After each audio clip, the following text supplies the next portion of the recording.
What do you like the most in Belgavi? Belgavi is a nice place. So Mahatma Gandhi ಅವರು ಬಂದು ಅಧಿವೇಶನ ಇದು 100 years ಇಲ್ಲಿ ಆಚರಣೆ ಮಾಡಿದ್ದೀವಿ. ಮತ್ತೀಗ ತುಂಬ ಡೆವಲಪ್ ಆಗಿದೆ ನಾರ್ತ್ ಬೆಂಗಳೂರು ಕರ್ನಾಟಕ ಇದು. ಬಟ್ ನಮಗೆ ಕೇಂದ್ರ ಸರ್ಕಾರ ಪ್ರೋತ್ಸಾಹ ಸಿಗದೇ ಇರೋದ್ರಿಂದ ಒಂದು ಸ್ವಲ್ಪ ನೀರಾವರಿ ಯೋಜನೆಗಳು ಸ್ವಲ್ಪ ಇನ್ನೂ ಹೆಚ್ಚು ಆಗಬೇಕು. ಮಾದಾಯಿ ಪ್ರಾಜೆಕ್ಟ್ ಕ್ಲಿಯರ್ ಆಗಿದ್ರೆ ಇನ್ನೊಂದು ಸ್ವಲ್ಪ ಹೆಚ್ಚು ಇಲ್ಲಿ ಜನರಿಗೆ ಅನುಕೂಲ ಆಗ್ತಿತ್ತು. ಮತ್ತು ಕಬ್ಬು ಬೆಳೆಯೋದು ಜಾಸ್ತಿ ಇದೆ. ಈ ಕೇಂದ್ರ ಸರ್ಕಾರ ಶುಗರ್ ಮೇಲೆ ಸ್ವಲ್ಪ ಜನರಿಗೆ ಅನುಕೂಲ ಆಗುವಂತ ತೀರ್ಮಾನ ತಗೋತಾ ಇಲ್ಲ. ಮತ್ತು FRP ಕಬ್ಬಿಗೆ ಹೆಚ್ಚು ರೇಟನ್ನು ಕೊಡ್ತಕ್ಕಂಥದ್ದನ್ನ ಮಾಡ್ತಾ ಇಲ್ಲ. ನಾವೀಗ ನಮ್ಮ ಸರ್ಕಾರ ಬಂದಮೇಲೆ ಕೇಂದ್ರ ಸರ್ಕಾರ ಸಪೋರ್ಟ್ ಇಲ್ಲದೆ ಒಂದು ಹೈಟೆಕ್ ಹಾರ್ವೆಸ್ಟರ್ ಅಂತೇಳಿ ಒಂದು ಕಬ್ಬು ಕಟಾವು ಮಾಡುವಂಥ ಒಂದು ಯಂತ್ರನ ರಿಲೀಸ್ ಮಾಡಿದ್ದೀವಿ. ಅದು ಇತಿಹಾಸ ಇಂಥದನ್ನು ನೋಡಿ ನೀವು ಮೀಡಿಯಾದರು ಎಲ್ಲ ಒಂದು ಲೈನ್ ನಾವು ಹೇಳಿದಾಗ ಹಾಕ್ತೀರಾ. ಬೆಳಗ್ಗೆ ಏನು ರಾತ್ರಿ ಹೊತ್ತು ಒಂದು ½ an hour ನ್ಯೂಸ್ ಮಾಡ್ತಿರಲ್ಲ ಕೇಂದ್ರ ಸರ್ಕಾರದ ಬಗ್ಗೆ, ಮೋದಿಯವ್ರ ಬಗ್ಗೆ. ಮೋದಿಯವ್ರು ಬಂದ್ರು, ಪುಟಿನ್ ಬಂದ್ರು, ಊಟ ಮಾಡಿದ್ರು, ಸೆಕ್ಯೂರಿಟಿ ಇಷ್ಟಿತ್ತು ಅಂತ.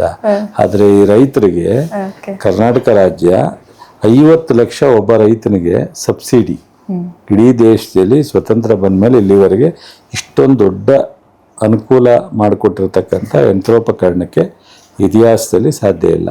ಯಾವ ಟಿವಿನಲ್ಲೂ ಅರ್ಧ ಗಂಟೆ ನ್ಯೂಸನ್ನ ಓದಿದೆ ಸರ್ ಪೇಪರಲ್ಲಿ ಮಾಡಿಲ್ಲ. SC STಗೆ 50 ಲಕ್ಷ, ಜನರಲ್ಗೆ 40 ಲಕ್ಷ ಸಬ್ಸಿಡಿ ಕೊಡ್ತೀವಿ. ಸೊ ಅದನ್ನ 125 ಕೋಟಿ 2 ವರ್ಷದಲ್ಲಿ ಕೊಟ್ಟಿದ್ದೀವಿ. ಈ ವರ್ಷ 45 ಕೋಟಿ ಕೊಡ್ತಾ ಇದ್ದೀವಿ. ಸೊ ಇದ್ರ ಜೊತೆಗೆ ಯಂತ್ರೋಪಕರಣಗಳಿಗೆ ಕೇಂದ್ರ ಮತ್ತು ರಾಜ್ಯ ಸರ್ಕಾರ ಸೇರಿ ಸಹಾಯಧನ ಕೊಡ್ತಕ್ಕಂಥದ್ದು 2.5 ವರ್ಷದಲ್ಲಿ 1250 ಕೋಟಿ ಕೊಟ್ಟಿದ್ದೀವಿ.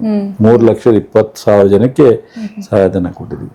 ಇದೆಲ್ಲ ಬಟ್ ಈ ಭಾಗದಲ್ಲಿ ಕಬ್ಬಿಗೆ ಕಟಾವು ಯಂತ್ರ ಕಂಡಿರೋದಕ್ಕೆ ತುಂಬಾ ಅನುಕೂಲ ಆಗುತ್ತೆ.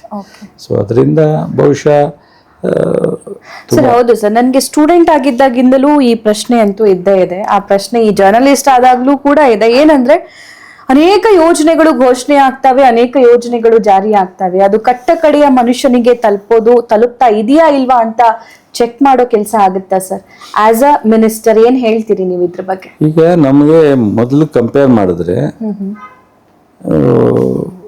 ಈ ಫ್ರೂಟ್ಸ್ ಅಂತ ಒಂದು ID ಕ್ರಿಯೇಟ್ ಮಾಡಿದ್ವಿ ನಾವು. ಈಗ ಎಲ್ಲಾ ಸ್ಕೀಮ್ಗಳಿಗೆ ನೇರವಾಗಿ DBT ಮೂಲಕ ಅವ್ರ ಖಾತೆಗೆ ಹೋಗುತ್ತೆ. ಸೊ ಈಗ ನಮ್ಮಲ್ಲಿ ಗ್ಯಾರಂಟಿ ಉಪಾಧ್ಯಕ್ಷರಲ್ಲಿ ಕೂತವ್ರು ದಿನೇಶ್ ಗುಳಿಗೌಡ್ರು ಅಂತ. ಕಳೆದ 2 ವರ್ಷದಲ್ಲಿ ನಾವು ಪ್ರಾರಂಭ ಆದಾಗ ಮಧ್ಯದಲ್ಲಿ ಕೆಲವು ಡೆತ್ ಆಗಿ ಸಾವಾಗಿ ಅವ್ರ ಅಕೌಂಟ್ಗೆ ಹೋಗದೆ ಇರೋದನ್ನ ಐಡೆಂಟಿಫೈ ಮಾಡಿದ್ದಾರೆ. 1,48,000 ಮಹಿಳೆಯರಿಗೆ ಅವರು ಮಧ್ಯದಲ್ಲಿ ಡೆತ್ ಆದವರು ಈ ತರ. ಬಟ್ ಈಗ ಯಾರು ಅದನ್ನ ಫೋರ್ಜರಿ ಮಾಡಕ್ ಆಗಲ್ಲ. ಮೊದ್ಲೆಲ್ಲ ಏನಾಗ್ತಿತ್ತು ಅಂದ್ರೆ ಚೆಕ್ ಕೊಡ್ತಿದ್ರು, ಕ್ಯಾಶ್ ನಡೀತಿತ್ತು. ಆಮೇಲೆ ಅಪ್ರೂವಲ್ ತಹಸೀಲ್ದಾರ್ ಹತ್ರ ಹೋಗಿ ನಿಂತ್ಕೋಬೇಕಾಯ್ತು. ಈಗ ಏನಿಲ್ಲ, ಆನ್ಲೈನ್ ಅಲ್ಲಿ ಅಪ್ಲಿಕೇಶನ್. ಸೊ ಥ್ರೂ DBT ಮೂಲಕ ದುಡ್ಡು ಹೋಗುತ್ತೆ. ನಾವು ಗೊಬ್ಬರ ಸಬ್ಸಿಡಿನೂ ಹಂಗೆ ಹೋಗುತ್ತೆ, ಮಿಷನರಿ ಸಬ್ಸಿಡಿನೂ ಹಂಗೆ ಹೋಗುತ್ತೆ, ಪೆನ್ಷನ್ನು ಹಂಗೆ ಹೋಗುತ್ತೆ, ಹಾಲಿಗೆ 5 ರೂಪಾಯಿ ಕೊಡೋದು ಹಂಗೆ ಹೋಗುತ್ತೆ.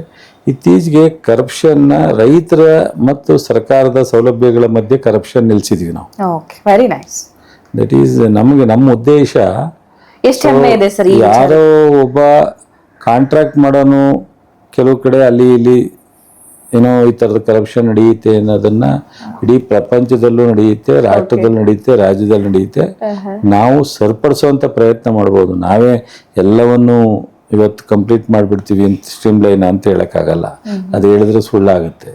ಬಟ್ ಆದ್ರೆ ನಾವು ರೈತರಿಗೆ ಇಂಪ್ರೂವ್ ಮಾಡ್ತಾ ಇದ್ದೀವಿ. ಕಾಮನ್ ಪೀಪಲ್ಸ್ಗೆ ಸರ್ಕಾರದಿಂದ ಕೊಡೋ ಸೌಲಭ್ಯವನ್ನ ಯಾವುದೇ ದುರುಪಯೋಗ ಆಗದಂಗೆ, ಯಾವುದೋ ಅವ್ರ ಮಧ್ಯದಲ್ಲಿ ದುಡ್ಡು ಕೊಟ್ಟು ಆ ಸೌಲಭ್ಯವನ್ನು ತಗೊಳ್ಳದೇ ಇರೋ ರೀತಿನಲ್ಲಿ ನಾವು ಮಾಡ್ತಾ ಇದ್ದೀವಿ.